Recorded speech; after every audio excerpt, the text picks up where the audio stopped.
We're back here on TV18 talking about downhill biking with Bob. You do so much in the summer. Do you get time off?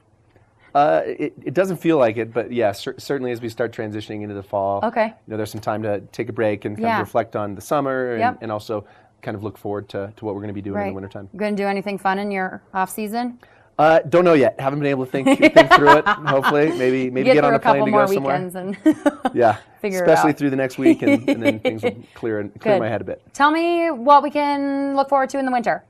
The winter's great. The resort's on just lockdown as far as like the process that we go through and all of that. So it's exciting to sort of just start looking at like how is the terrain park going to be laid out in my world, terrain park territory.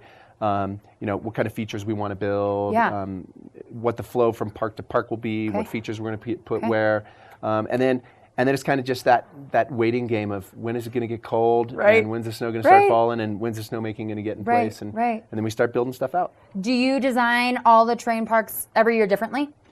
We try. There's making major changes to the park are a little bit more challenging just because certain terrain kind of begs for certain style features. So when a feature works in a really good spot, we kind of leave it there. But we also like spicing it up a little bit and swapping things up. And the park guys are great about coming up with new ideas and throwing them over and seeing my reaction to it. And they swap out the features so often during the weeks that it's fun for them. Yeah, and keeps half it fresh pipe for the riders. We have.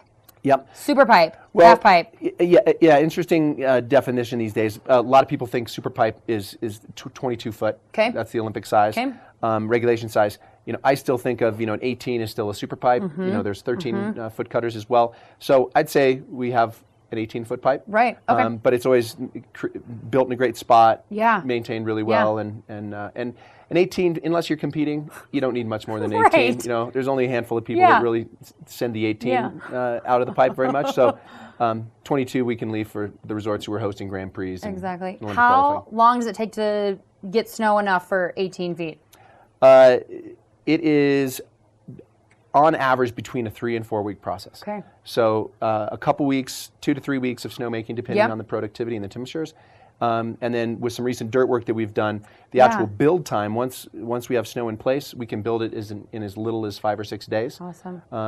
And so it can go from snow piles to riding in a week. Right, because you see it in the summertime and it's kind of there.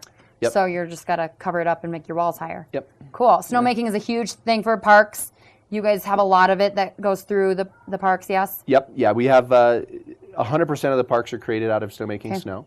And so there's some California resorts who get massive dumps of really wet snow that can build some features out of that. But with our snow, it's dry enough that we rely on. That's our lifeblood is the snowmaking. Right, because of the wetness and being able to form things and. Yep, and cool. The sustainability of the rails being able to stay in place really requires that hard snowmaking snow. And you said your team rebuilds things, so we just reuse snow and put them in a different place and just kind of does that depending on. Yep, push it down. Especially.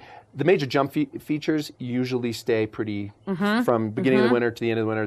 They stay where they are. Yeah. The rail features are the ones that we might take this pile of snow, move it over here, put a new rail on it, put the turtle in or the horse or whatever we have in the park that time, and to make it fun and new for the kids. Yeah. Do you get to ride the park? Do you like to do that? Yep. Love riding the park. Love riding the pipe and don't have enough time in it, but love to get in there and just see the progression that the kids are going through these days. I mean, the tricks that are kind of stock and standard these days have come a long way in the last 10 years. Cool. Do we do winter events for parks? We do, yeah. And our park, we really try to position our park as the place for amateur and emerging pros. Okay. So we don't have the biggest features in Colorado, and that's okay. Yep. 65, 70 foot kicker in the bottom of dark territory is big enough for the vast majority of any rider. So our focus of the amateur and emerging pros allows us to then select sort of those grassroots events like King of the Grommets. Cool. That's a 15 and under event that takes place in our medium park re-railer. Awesome. And then we have USASA qualification events. Yep. And then we usually get a couple events that drop in for third parties that are looking for a home. And if it fits that bill where it's not the too over profile, it's just that nice one where kids can learn to compete here and then take their careers elsewhere. Yeah. So some good things coming up, and summer finishing up, and winter starting, and it's going to start all over again. Yeah, we'll blink and it'll be first snow. Right. Thanks so much, Bob, for My coming pleasure. on. Lots to learn about the resort, winterparkresort.com. Check out trestlebikepark.com. Some great things coming from Bob Holme. Thanks again for being here. Thanks for having me. We will be back here on TV 18. Oh, yeah! And how about a hand one more time for your High Country Stampede color guard? This one is the next hour, my friends. Blue cap.